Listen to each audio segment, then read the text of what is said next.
ఈ ఇబ్బందులు 2019 ఎన్నికలకు ముందు మీకు ఎమ్మెల్సీ ఇచ్చారు, అధికారంలోకి రాగానే విప్పిచ్చారు, మీరు కష్టాల్లో ఉన్నారు అంటే జగన్మోహన్ రెడ్డి గారు మీకు 5 కోట్ల రూపాయలు ఆర్థిక సాయం కూడా చేశారంట కదా. దాదాపుగా నేను హైదరాబాద్ సంబంధించిన ఇల్లు అమ్ముకున్నా 2014 ఎలక్షన్ అయిపోయిన తర్వాత. దాదాపు 5-6 ఎకరాల పొలం అమ్ముకున్నాను. ఉన్నట్టు పరిస్థితి ఏమీ లేదు. మొత్తం కంప్లీట్ అనుకుంటే 15 సంవత్సరాల పాటు కూడా సేకరి చేసాం ఆయనకి.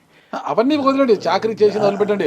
కుమారుడు జెడ్పీటీసీ ఇచ్చారు, మీకు ఎమ్మెల్సీ ఇచ్చారు, విప్ ఇచ్చారు, కష్టాల్లో ఉన్నారంటే 5 కోట్ల రూపాయలు ఆర్థిక సాయం చేశారు. ఇంత చేసినా మిమ్మల్ని ఆ కార్పొరేషన్లు మీకు చెప్పకుండా ఇచ్చేశారని బాధ కలిగించిందంటారా? కార్పొరేషన్ ఒకటని కాదు, నేను ఇప్పుడు ఫర్ ఎగ్జాంపుల్ చెప్తున్నాను కానీ కార్పొరేషన్ ఒకటని కాదు. దాదాపుగా సంవత్సరం పాటు ఇంటర్వ్యూ అడిగినాడు ఇచ్చే పరిస్థితి కాదు. ఒక దానికి సంబంధించి కూడా ఇప్పుడు టీటీడీ బోర్డు చైర్మన్ ఉంది, ఫస్ట్ మీకే అనుకున్నాను. టీటీ బోర్డు చైర్మన్ ఉంది, అయినా కూడా నేను ఆశించలేదు, ఇవ్వలేదని అడగని పరిస్థితి కూడా కాదు. ఎందుకు పేరు వచ్చిందో ఎందుకు పేరు బయటపడే పరిస్థితి. కాన్స్టిట్యున్సీలో కనీసం ఇప్పుడు మీరు అంటున్నారు జడ్పీటీసీ ఉండా లేకపోతే ఎమ్మెల్సీ ఉండా ఏది ఉండా కూడా పదవి ప్రధానం కాదు, పదవి తగినట్టు గౌరవం ఉండాలి. ఇప్పుడు గౌరవం అనేది కానీ ఆత్మాభిమానం అనేది డబ్బును బట్టో కులం బట్టో అధికారాన్ని బట్టో రాదు. జగన్మోహన్ రెడ్డి గారు మీకు 5 కోట్ల రూపాయలు ఆర్థిక సాయం చేశారా లేదా? ఎవరన్నారు? పార్టీలో ప్రచారం ఉంది కదా. ప్రచారాలు రకరకాలు చేస్తారండి. ఇప్పుడు రకరకాల ప్రచారం చేస్తారు. పార్టీలు 5 కోట్లు ఇచ్చాయంటారు, ఇంకోటి అంటారు, డబ్బులను మొత్తం అంటారు. మాకు 1 కోటి రూపాయలు ఎలక్షన్ అప్పుడు కూడా అడిగినా ఇవ్వాల.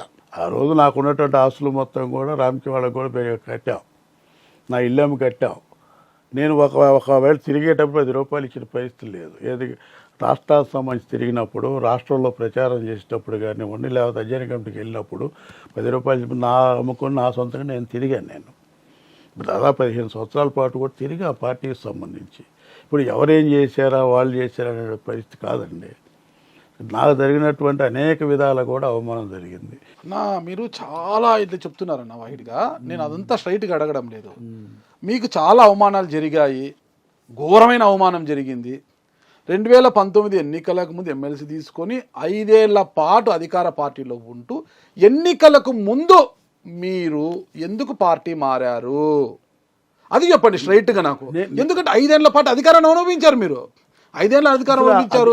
5 ఏళ్ల పాటు అధికారం అనుభవించాల, నరకయాత్ర పడ్డాను. ఆ నరకయాత్రని పడే బదులు హ్యాపీగా టీడీపీలోకి పోయిండొచ్చు కదా.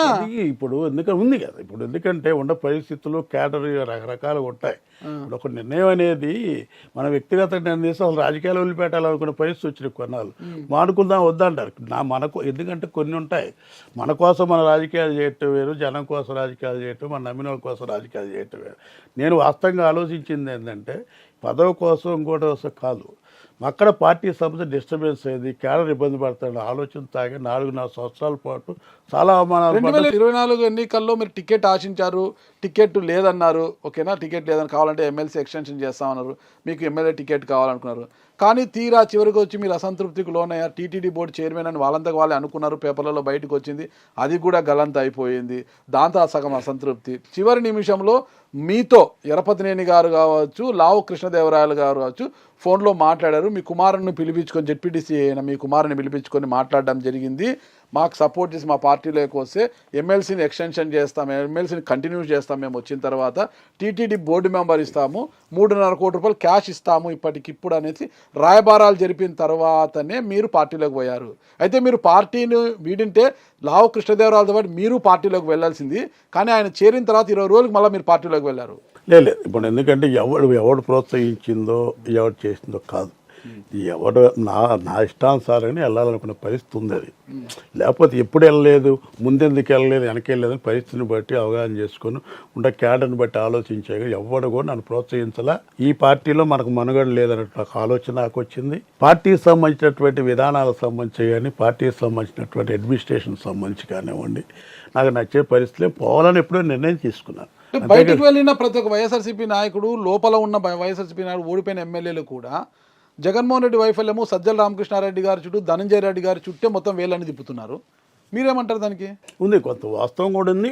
ఇదొక్కడే కారణం. నేను అనేది ఏంటంటే నేను బయటికి వెళ్ళడానికి కారణం ఇదొక కారణం ఉంది, లోకల్గా ఉన్న ఏదొక కారణం. అది ఇప్పుడు ఉన్నటువంటి అధిష్టాన వర్గానికి సంబంధించినటువంటి విషయం కానివ్వండి, అధిష్టాన వర్గం వంటేది పోగొట్టు సంబంధించి కానివ్వండి, వాళ్ళు ఏ విధంగా ఆ గౌరవానికి సంబంధించి కానివ్వండి, ఆ విధమైన గౌరవం లేకపోవటం కానివ్వండి, గుర్తింపు లేవడం ఒక కారణం అయితే, మా కాన్స్టిట్యూన్సీ సంబంధించినటువంటి జరిగినటువంటి పరిణామాలకు ఒక కారణం.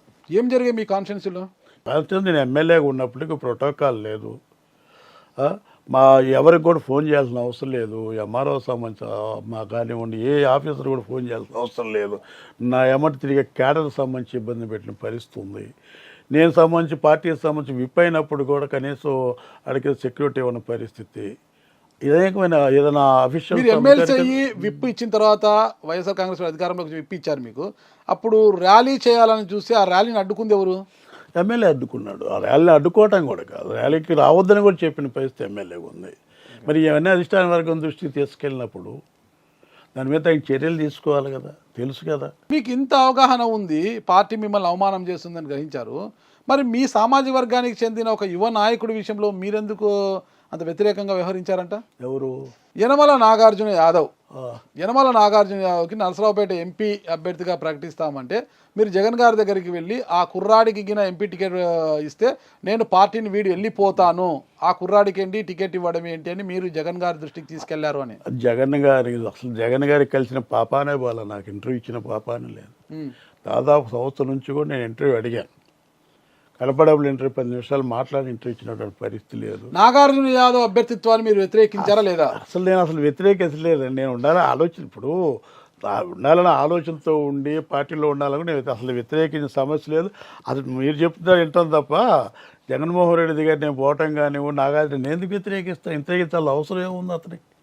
నేను అసలు ఎట్టి పరిస్థితులు వ్యతిరేకించాలి అవసరం కూడా నాకు లేదు. ఫైనల్గా నేను అడిగేది స్ట్రైట్గా ఆన్సర్ చేయాలి మీరు. జంగా కృష్ణమూర్తి గారు ఇక టీడీపీతోనే తన రాజకీయ జీవితానికి ఫుల్ స్టాప్ పెడతారా? ఇంకా పార్టీలు మారే అవకాశం ఏమైనా ఉందా? అసలు పార్టీలు మారి ఎవరు మాట్లాడండి, ఖచ్చితంగా కూడా నా రాజకీయ జీవితం టీడీపీతో ఫుల్ స్టాప్ పెడతాను అంతే. మీ రాజకీయ వారసుడు మీ కుమారుడేనా నెక్స్ట్?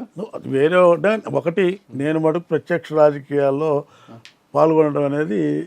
పాల్గొనకపోవచ్చు. ఇంకా లేదు ప్రత్యక్ష రాజకీయాలు ఇస్తే ఎమ్మెల్సీ లేదా ఏదైనా నామినేటెడ్ పోస్టులు మాత్రం తీసుకుంటారు. ఓకే, థ్యాంక్ యూ కృష్ణమూర్తి గారు. చూద్దాం మరి మీరు ఏ ఆలోచనతో టీడీపీ ఏ అవకాశం ఇస్తానంటే మీరు టీడీపీలోకి వచ్చారు.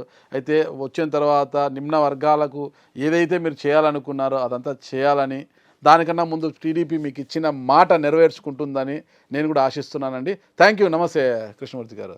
సుమన్ టీవీలో మీ పర్సనల్ అండ్ బిజినెస్ ప్రమోషన్స్ కోసం కింది నెంబర్కి కాంటాక్ట్ చేయండి.